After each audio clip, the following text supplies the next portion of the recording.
Assalamualaikum warahmatullahi wabarakatuh. Mimin lanjutkan lagi cerita Raja Kegelapan Cipei-nya. Tapi seperti biasa, sebelum dilanjut, bantu tekan tombol like dan berkomentar juga. Tuan Rena, gas.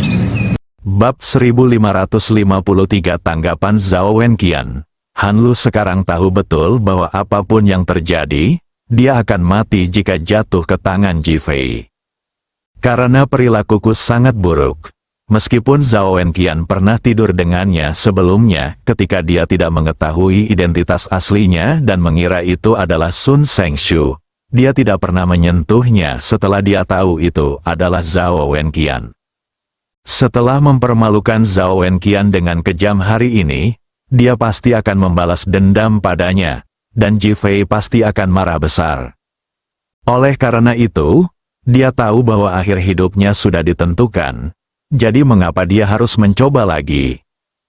Pada saat ini, dia bertindak tanpa rasa takut, dan bahkan tampak siap untuk mengakhiri nasibnya dengan cepat. Reaksinya di luar dugaan Qi Yuan. Ia tidak menyangka, ia pikir Han Lu akan memohon ampun. Mau mati? Aku di sini untuk membantu jalang ini. Zhao Wenqian mengumpat dengan marah dan melangkah maju untuk menyerang. Qi Yuan menyingkir, ingin Zhao Wenqian membalas dendam secara pribadi. Han Lu menegakkan tubuhnya, menatap Zhao Wenqian, dan berteriak dengan marah, "Ayo, kalau kau tidak membunuhku, aku akan mengumumkan bahwa aku telah mempermainkanmu dan membiarkan semua orang tahu." Sekarang situasinya terbalik, Zhao Wenqian yang baru saja meminta kematian, sekarang Han Lu yang ingin mati. Wu Chengjun menatap Qi Yuan, membenci pria yang bahkan tidak bisa menguburkan putranya. Wu Ziliang, ia tahu Qi Yuan ditakdirkan mati. Jadi ia berteriak dengan marah, "Di mana Ji Fei? Lepaskan dia, aku tidak takut padanya. Kalau kau punya nyali, biarkan dia datang dan membunuhku."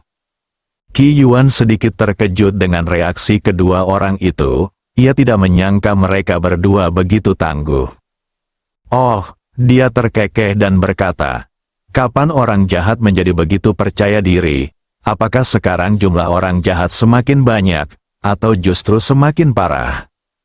Jangan bicara omong kosong, kemari dan bunuh aku," teriak Han Lu, menunjukkan tekadnya. Menurutnya, mati seperti ini sekarang adalah satu-satunya cara untuk mempertahankan sedikit harga diri.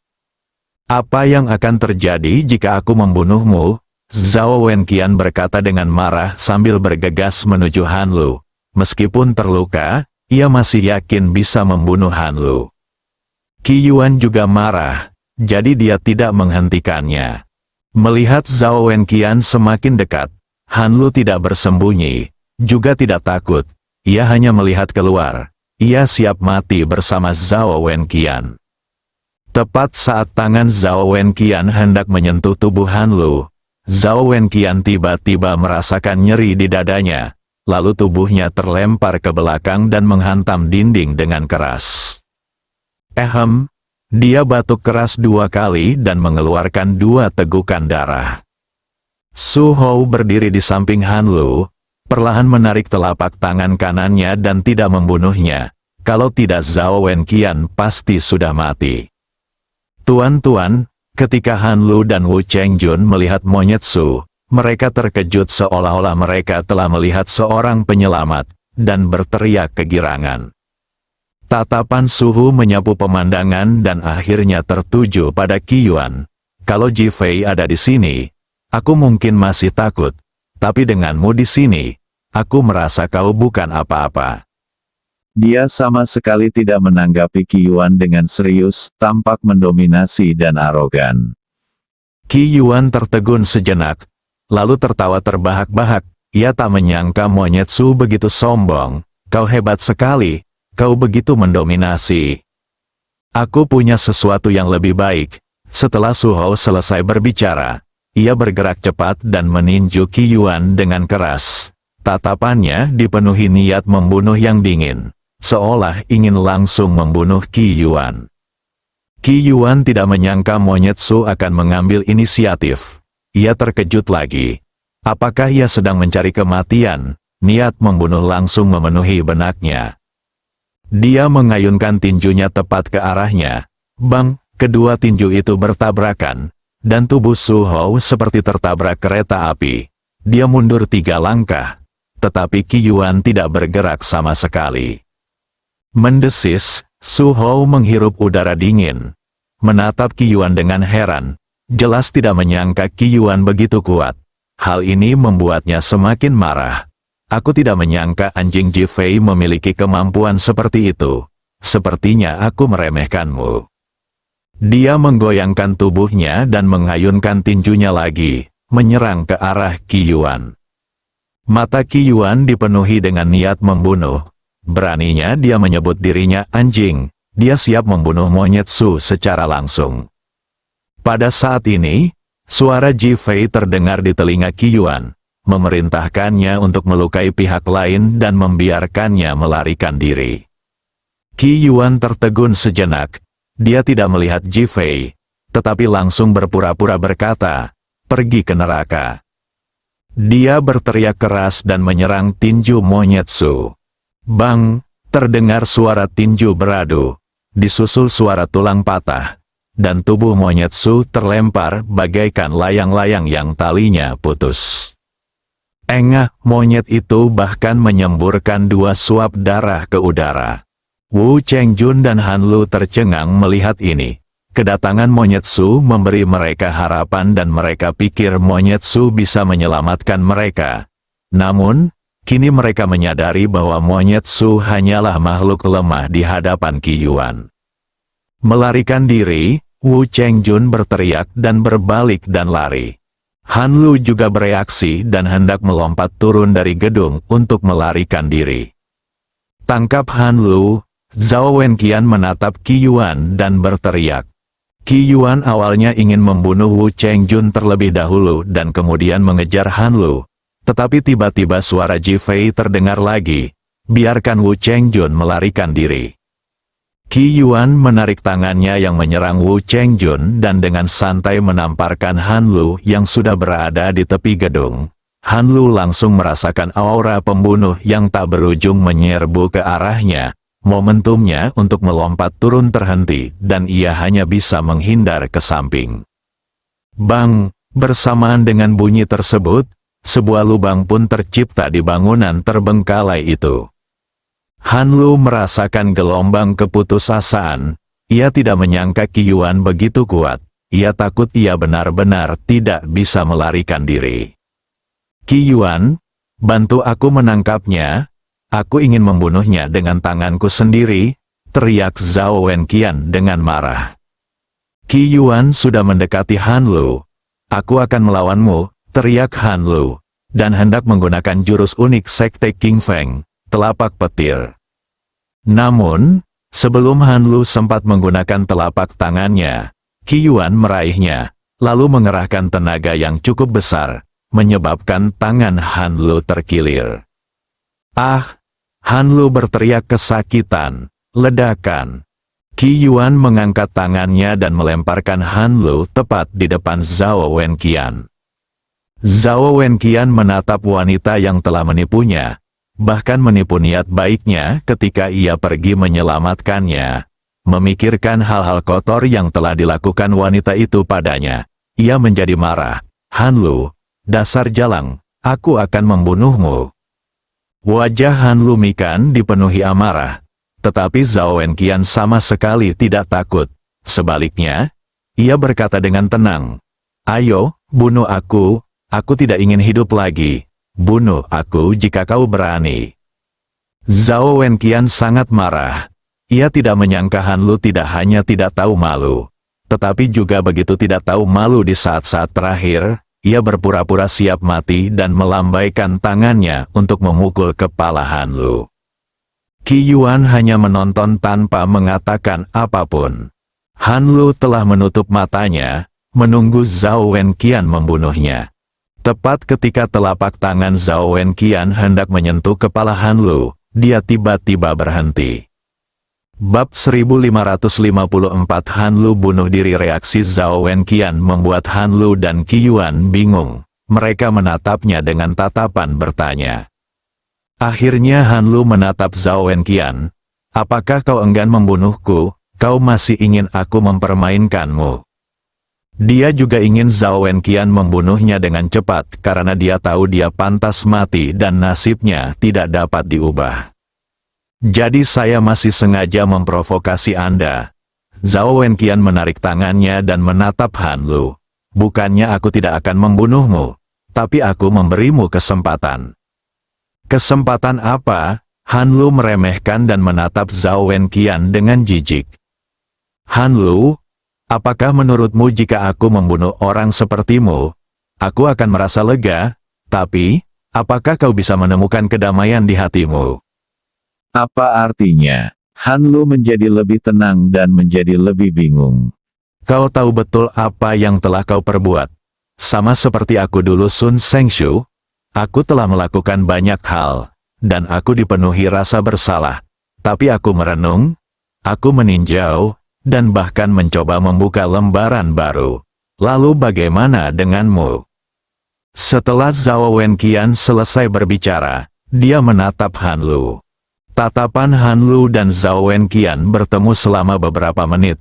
Tiba-tiba ia menyadari bahwa ia tidak bisa memahami Zhao Wenqian di depannya. Ia bahkan melihat sesuatu di mata Zhao Wenqian yang paling kurang ia miliki di masa lalu. Jujurlah, ketahui kejujuran Anda sendiri, hal ini tampaknya menyentuh hati nuraninya.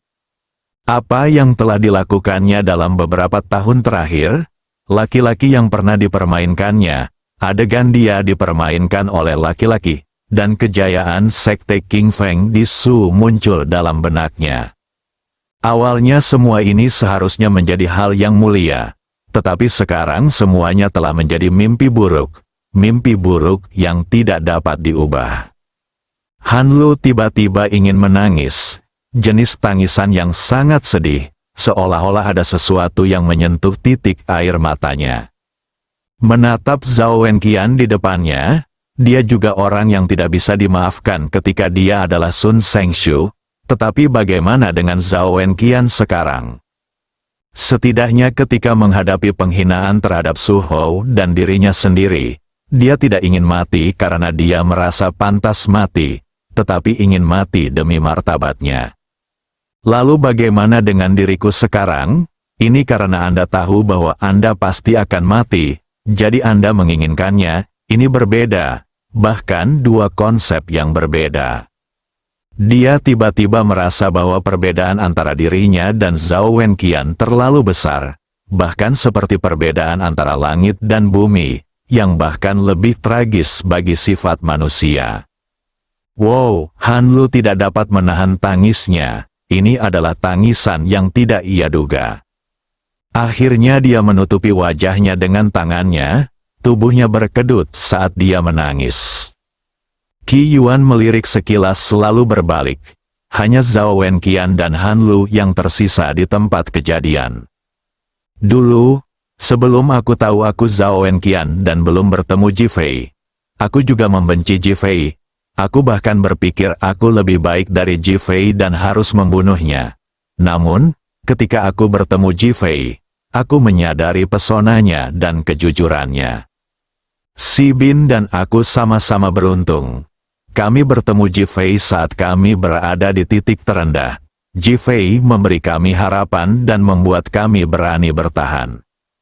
Meskipun Ji Fei membunuh begitu banyak orang dari Sekte King Fengmu, kau tahu persis mengapa dia membunuh mereka. Hentikan, hentikan, Han Lu tiba-tiba menangis dan berteriak keras pada Zhao Wenqian. Zhao Wenqian terdiam dan benar-benar berhenti berbicara. Han Lu mengangkat tangannya untuk menghapus air matanya dan menatap Zhao Wenqian. Maafkan aku minta maaf karena telah menyakitimu sebelumnya. Saya tetap ingin memberi acungan jempol karena Anda sudah bisa meminta maaf. Ketika Han Lu mendengar apa yang dikatakan Zhao Wenqian, senyum tiba-tiba muncul di wajahnya, dan dia bahkan merasakan kebahagiaan yang belum pernah dia rasakan sebelumnya, seolah-olah dia kembali pada kegembiraan dipuji saat dia masih kecil. Ji Fei ada di sini. Han Lu tiba-tiba melihat ke belakang Zhao Wenqian dan berkata. Zhao Wenqian gembira dan segera menoleh untuk melihat, tetapi tidak ada seorang pun di sana. Engah, tiba-tiba terdengar suara senjata tajam menusuk tubuh. Zhao Wenqian tertegun sejenak, lalu segera menoleh dan melihat belati tertancap di dada Han Lu. Darah mulai berceceran, dan wajah Han Lu memucat. Zhao Wenqian, terima kasih. Di saat-saat terakhir, kau memberitahuku apa arti hidup. Aku telah hidup lebih dari 20 tahun dengan sia-sia, tetapi aku baru saja menikmati beberapa menit terindah. Ini yang kau berikan padaku. Suara Han Lu menjadi semakin lemah. Ia mengerahkan sisa tenaganya untuk mencabut belati yang tertancap di jantungnya. Darah pun menyembur keluar bagai pedang tajam, dan tubuhnya pun terbanting ke belakang. Meskipun dia baru saja memohon kematian, dia sebenarnya menyembunyikan belati di tubuhnya. Dia ingin menculik Zhao Wenqian di saat kritis dan kemudian melarikan diri. Dia sebenarnya tidak ingin mati. Namun, kata-kata terakhir Zhao Wenqian membuatnya menyerah pada ide itu, dan dia tiba-tiba merasa hidupnya terbebaskan. Jadi dia memilih untuk bunuh diri dan memilih untuk mati seperti ini. Zhao Wenqian tidak tahu bahwa dengan membagikan pemikirannya di saat-saat terakhir, dia telah menyelamatkan hidupnya. Pada saat ini, Han Lu merasa benar-benar lega dan melepaskan semua amarah di hatinya. Segala sesuatu memiliki sebab dan akibat. Inilah penyebab yang ia tabur sendiri, dan inilah pula akibat yang pantas ia dapatkan. Zhao Wenqian menatap tubuh Han Lu yang tergeletak di tanah, dan tiba-tiba merasa rumit. Jika bukan karena Ji Fei, apakah dia akan berakhir terbaring di sini seperti ini?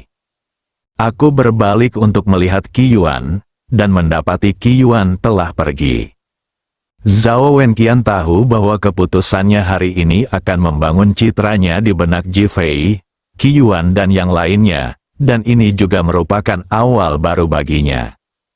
Zhao Wenqian berjalan ke arah Han Lu, mengangkat tangannya dan menyeka matanya, dan Han Lu menutup matanya, yang selama ini terbuka. Namun wajahnya selalu tersenyum, senyum yang muncul karena merasa lega. Dia bebas, itu benar-benar terbebas. Dia tidak dapat membalas dendam pada Sekte King Feng, tetapi dia tahu bahwa ini bukanlah balas dendam yang seharusnya dilakukan karena kesalahannya ada pada mereka. Adapun kehidupan absurd dan tak bermoralnya, kini telah berakhir. Tidak peduli siapa yang dia bunuh atau siapa yang dia sakiti, semuanya menjadi masa lalu dan sejarah, dan dia ditakdirkan untuk menjadi orang yang menjadi miliknya. Dia meninggal dengan tenang, begitulah hidup. Banyak orang menjalani seluruh hidupnya tanpa tahu mengapa mereka hidup, dan pada hari kematian mereka, mereka tidak tahu mengapa mereka mati. Han Lu beruntung, setidaknya di saat-saat terakhir, ia memahami hidupnya. Berkat Zhao Wenqian, ia dapat bunuh diri dengan tenang dan menemukan kembali harga dirinya. Zhao Wenqian tidak tahu bahwa perubahannya bukan hanya karena pengaruh Ji Fei, tetapi juga karena pengaruh Taois gila selama bertahun-tahun di hatinya. Hanya saja, pengaruh itu telah tersamarkan di masa lalu, dan ia terbangun dan kembali karena Ji Fei. Dia memanggil seseorang untuk membawa jenazah Han Lu untuk dimakamkan. Di sisi lain, Ji Fei tidak tahu apa yang terjadi di sana. Ia sudah tiba di Hotel Shangri-La bersama Monyet Su. Bersambung.